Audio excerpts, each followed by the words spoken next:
going on, guys? Welcome to episode number 13. Welcome to my beer vlog. All right. So again, it's been a while since I've done one of these.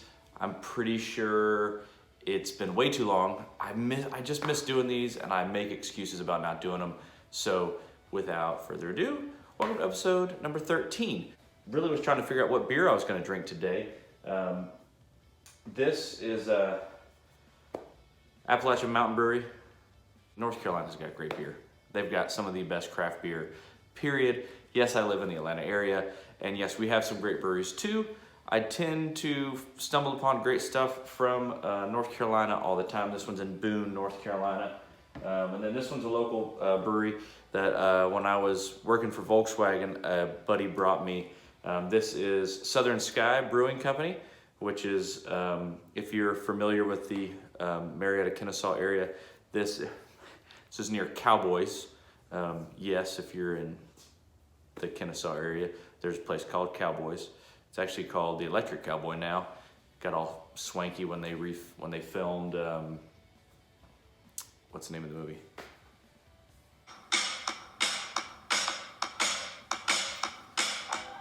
Filmed, not Dirty Dancing.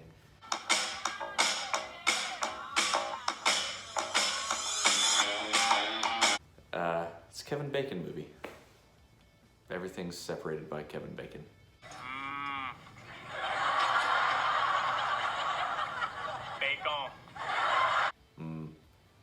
Bacon. What is the name of that movie?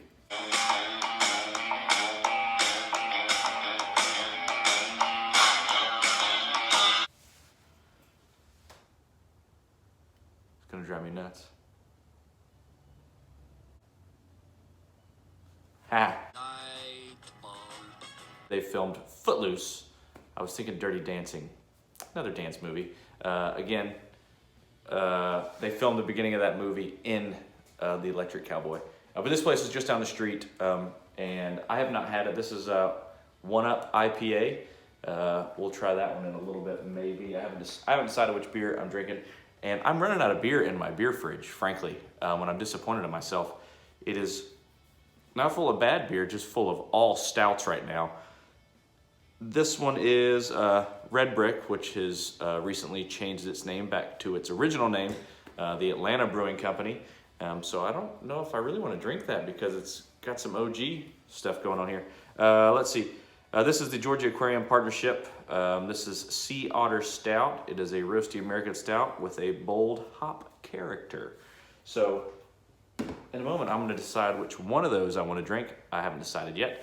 And I don't know who left this, but the Atlanta United football / soccer, depending on where you're from, depends on what you call that sport. Somebody put that in our mailbox, and I finally just hung it up. So go Atlanta United, which are in the playoffs or something.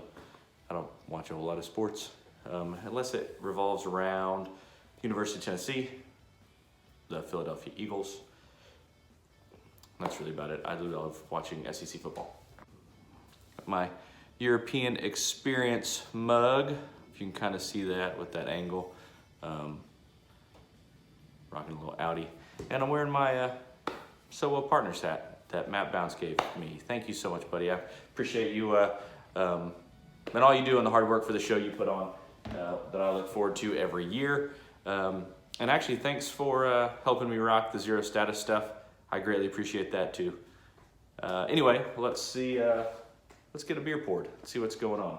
Let's dive into this one before the beer gets too hot. So it's a 6.5%.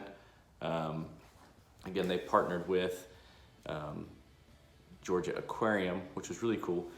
They've got an amazing tap room. The guys down at Atlanta Brewing Company, aka Red Brick, have a great facility, super great staff. I know a couple of the brewers down there and some of the other employees.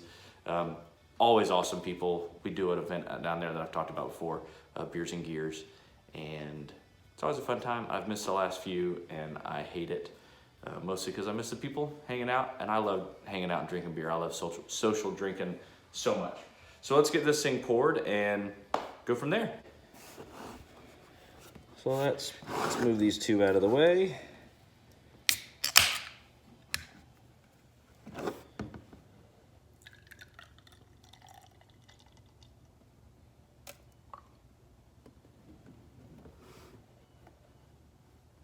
nice and dark. Oh, it smells really good. But that has a beautiful, beautiful dark color. I'm really excited to enjoy this.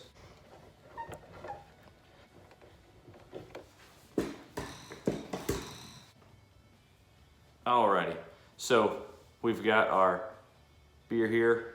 Man, it smells really good. Ooh, yeah. So I'm not a big coffee person. I've never really liked coffee, but for some reason, I really like porters and stout beer that have a heavy kind of coffee flavor to it, or at least what I would consider kind of a coffee flavor. There's a little hop in there. That's a really good beer. Not that I'm surprised. This is a good cold day beer. Man, one of my favorite things when I lived in North Carolina was going to the Atlanta Brewing Company and sitting in what they used to call their warm room, which was a little room they'd built, not much bigger than my garage, with a tiny little bar in it and a bunch of places to sit.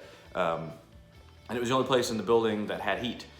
But the warm room, man, just some good people in that town in Bryson City, and Joe, the owner of that place, is awesome. Makes some great beer. I gotta go back up there, it's been way too long. Anyway, I'm going to enjoy this. Be back in a minute.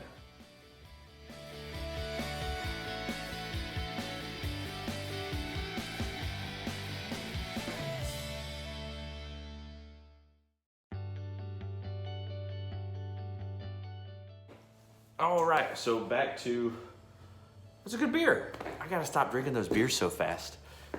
Made me all burpy. Gross. See? Lots of good flavor in that thing. Where'd that description go?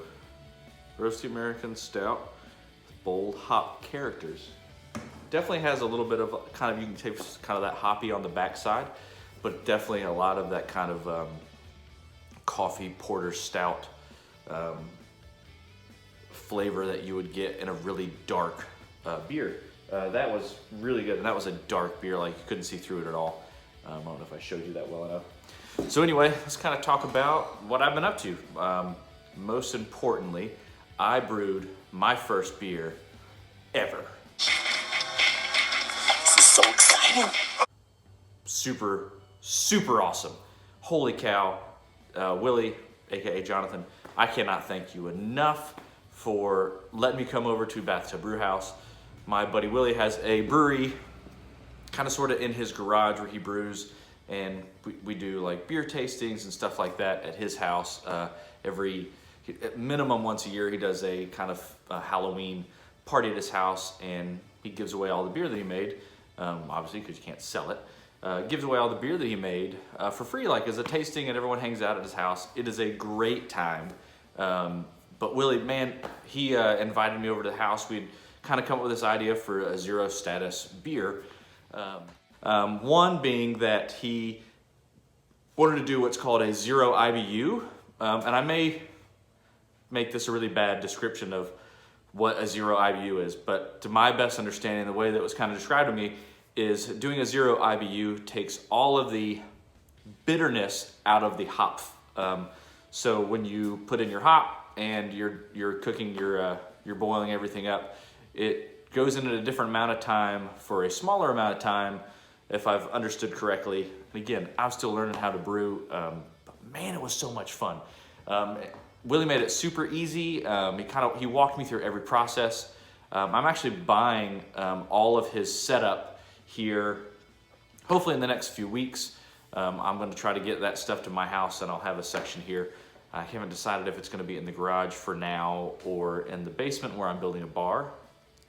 But anyway, so we did a zero IBU, which takes all the kind of bitterness out of the hops, which is what I like about an IPA. Is I kind of like that they're super hoppy, which is what my wife hates about an IPA. So I made a beer thinking that maybe she'll even drink this one. So Willie was like, all right, he really wanted to do like a raspberry with my IPA idea. So we put those together, and I said, I would love to do a lactose / kind of milkshake style IPA. So he was like, well, I've never made one before. I'll have to start doing some research and seeing how to do that. Long story short, we did a 0 IBU IPA raspberry milkshake. It was amazing. God, it was so good. Like, it was legit a great beer. I was so happy with the way it turned out. We did change it up a little bit for the tasting that we did at his house for the Halloween party. It wasn't quite as good the second time around. We'd kind of finessed the recipe a little bit, and we both liked the first one better. So when I make it again here at my house, hopefully in January, it'll be the first version. We doubled the lactose and we doubled the raspberry puree in the second batch. It was still a really good beer. It gave it much more color. I'll post some pictures of us brewing and maybe some videos of us. All right, so over at Bathtub Brewhouse, we kind of started this process out. I really didn't know what I was doing. Willie walked me through everything.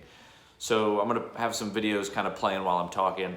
The process is relatively simple, and it's just making sure that you have the correct temperatures, and at each stage there is a different process to do something new.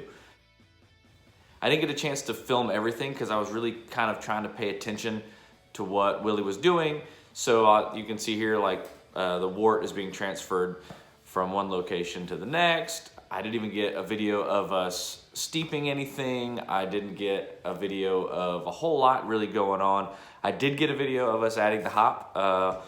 Jonathan does this different process where he actually makes a little pot, a little kettle of the hop tea that he then adds into the mixture so he can control the temperature of the hop as it's being poured in. It makes things kind of simple. I kind of like the process. There are different ways to do that. Everyone has kind of their own way of doing it. I really thought that the little tea setup was pretty cool. I like the way that it worked out, and it made for a really good beer. We did use a Citra hop in this one. We used a, I'll have to double check and see the grain type that we used. I'm pretty sure it's a 2-row, if I remember correctly. So Willie has these really cool fermenting kegs. So you do all your fermentation in the keg, or the pony keg, and then when you're done, you can drink right from the keg. So it's fermenting in these kegs. It's got this little glass or hard plastic bowl at the bottom that there's a valve that you open and close so you can pour out the sediment and then reattach it. And then you could tap it, add your O2, and drink right out of it. I think it holds 2.5 gallons or so of beer, which was super cool. I love that you could, it kind of eliminated a process of having to move from a location to location. The company that makes these is awesome. I will put a link down below for them. I cannot wait to buy one. They're not super expensive for what you get. They've made some really cool products. And I'm still kind of learning about the beer process, so I'm learning how cool and how simple some of these nice things to buy can make your brewing at home much easier. That was one of the nice things I like about this company and what they make and their little mini kegs for fermentation. I could not have been any happier with how good that beer turned out. It was so good. It was absolutely so good. I cannot wait to make it again. And when my bar is done in the basement, have it on tap all the time. I'm super excited about that. Let's see. Christmas is coming up. Got a new job. Work for these awesome guys over at Eurofed Automotive in the Atlanta area. Got 4 locations. I'm enjoying what I'm doing right now. I gotta start drinking more beer. Well, I made my own beer. Red Brick changed its name to Atlanta Brewing Company. I want to call it the Atlanta Bread Company so bad. Hey, look, it's my brother. I have no idea who that guy was, but man, he did look a lot like me. Well, anyway, thank you guys so much for watching. Thank you guys that have watched any of these videos, whether it's 1 of you or 6 of you, or it's me just watching them on repeat because I'm enjoying doing these. I appreciate anyone and everyone who's ever watched one of these videos. I can't thank you enough. Don't forget to go to my Facebook page and my Instagram, and more importantly, to like, share, and comment on this video, and to subscribe using the buttons down below. But thank you guys so much for enjoying episode number 13. Thanks again, guys, and until the next beer, we'll see you next time.